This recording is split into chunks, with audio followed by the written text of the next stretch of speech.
Hi there, my name's Anna and welcome back to my art channel. So today, as you can see, I'm working with alcohol markers and I haven't done this in a while, so I thought it's time to give these another try. And the markers I'm using are from the brand Ohuhu. On the left here, I've pulled out colors that I thought I might use and I've swatched them on a piece of paper, just because you can't really tell by the cap of the marker what the color is going to look like. And here I'm testing my markers some more and I just keep on swatching them as I'm working because I keep forgetting which one looks what way when it's down on paper. And you can see here I'm starting on the left hand side with a darker warm blue, and then I'm working a lighter also warm blue into that a little bit. With alcohol markers, as long as they're still wet, you can kind of blend them into each other by just working the colors into each other a little bit, especially with the lighter marker you can do a bit of that blending. But I'm not doing a ton of blending all throughout this drawing. Sometimes I'm just putting down colors where I see them all over the drawing and not necessarily working fast enough with the second color to be actually able to blend.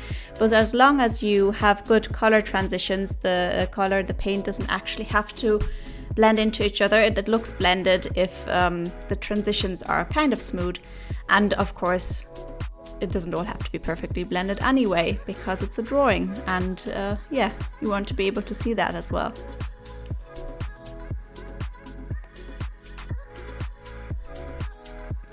So I'm using a variety of blues, mostly warmer blues towards the left of the peacock's neck, and cooler blues towards the right. That's the way it was in my reference photo. And on his head, the feathers are different than on the neck. They're kind of more like little dots. So that's what I'm doing here. And on the neck, the feathers seem more smooth and a bit longer. So I've kind of indicated that with the stroke of my brush pens. And the sets I'm working with are actually two sets in this case. More recently, first I bought a regular set of the Ohuhu brush markers, I think a set of 40, and then I also got myself a set of pastel markers when those came out, and I think they're a nice addition. It kind of helps with the blending to have those really light tones as well.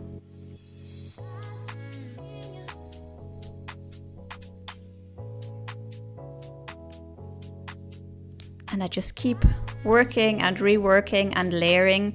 Alcohol markers are a fairly transparent medium, so you can do a lot of layering and just kind of keep building until you get the desired effect.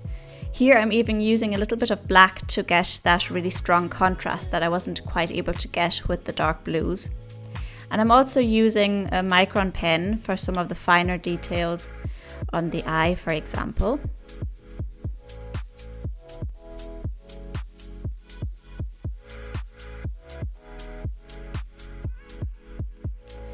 And now I'm using some very light brown tones and greys for the beak and the little stems of the feathers on the top of his head.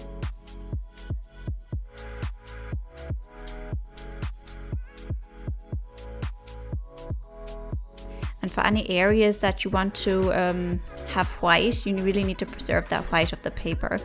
So it's important not to forget where those white patches on his face are, because I can't lighten them really up again after I've put down dark color. In a way, it's a little bit like working with watercolor, because with this medium also you can't put a lighter color over a darker color because it's just not going to show. So in that way, it's kind of like a familiar medium to me.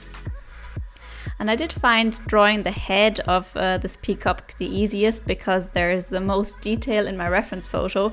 I'm going to have a bit more trouble with the background because that's slightly out of focus and I can't see as much detail in my reference.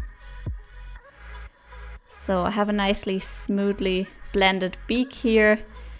I worked different shades of brown and grey into each other and just kind of blended them out. You can do the most blending using the lighter shade that you're using in the mix.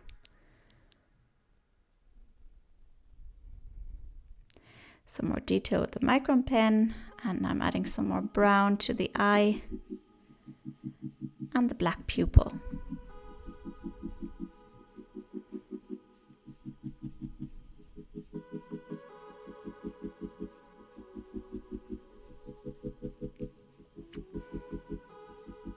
And sometimes I will use a lighter shade of grey just to darken certain colours that I've already added to the drawing. And like I said, for the very darkest areas I used some black, and it doesn't necessarily look black because there's other colours there underneath the black as well and over the black, because I keep reworking the areas and blending.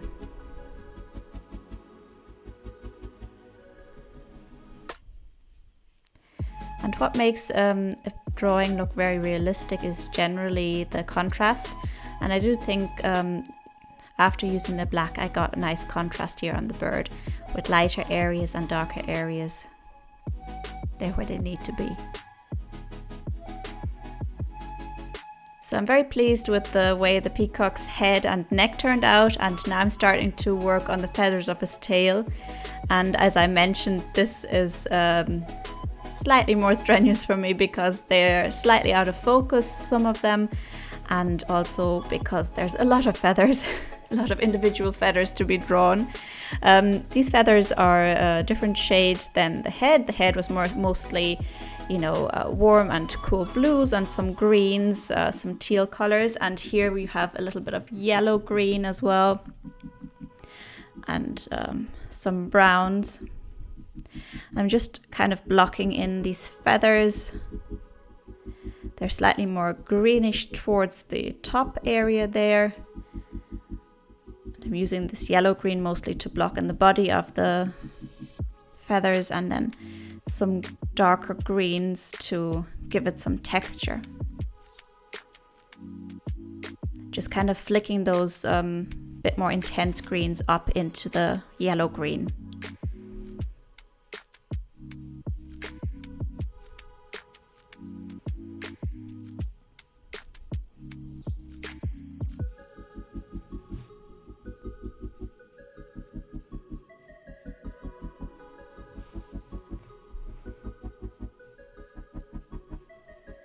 So you can see I've blocked in most of the feathers on the base of the tail, basically, in with this yellow-green. There's some little brown areas there as well.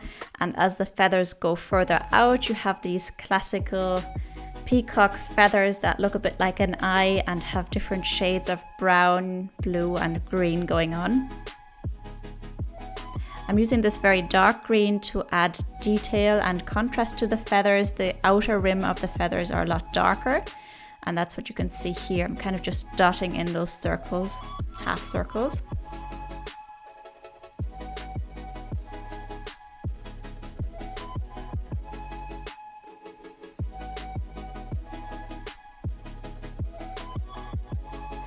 And I'm using different shades of green to add some texture to those feathers depending on what my reference is telling me. Some cooler and some warmer green shades.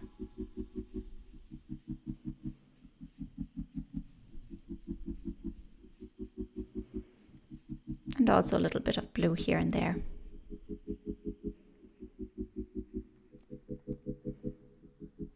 So here you can see I'm putting down that dark blue everywhere where I can see it in my reference on the tail feathers. And that dark blue is mostly in the center of those feathers.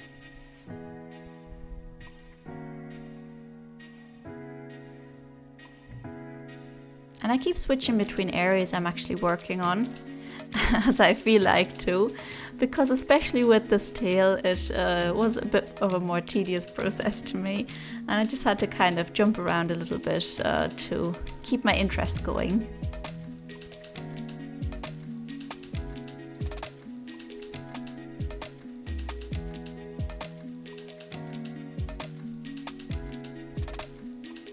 Now I'm using this really light grayish brown again to indicate the stems of those feathers, and I'm starting to work on the outer rim of the feathers. And here I'm not being perfectly realistic, especially because my reference was slightly out of focus, and I'm just kind of blocking in the strands of feathers that I can see in my reference, but I'm not being exact at all. Just kind of trying to fill in that blank space there. And I'm using a darker green now to do the same thing. Those little swifts of feathers, or whatever you're going to call it, they kind of work themselves around the tip of the feather like a bit of a circle, and then they come out the left and right of the feather stems as well. And I'm nearly finished at this point. I'm just kind of adding some last details and filling in the blank spaces a little bit more, not really bothering with a background on this one. And I'm fairly pleased with him, especially the head. And I hope you enjoyed this, and if you did, remember to give me a thumbs up and to subscribe to my channel.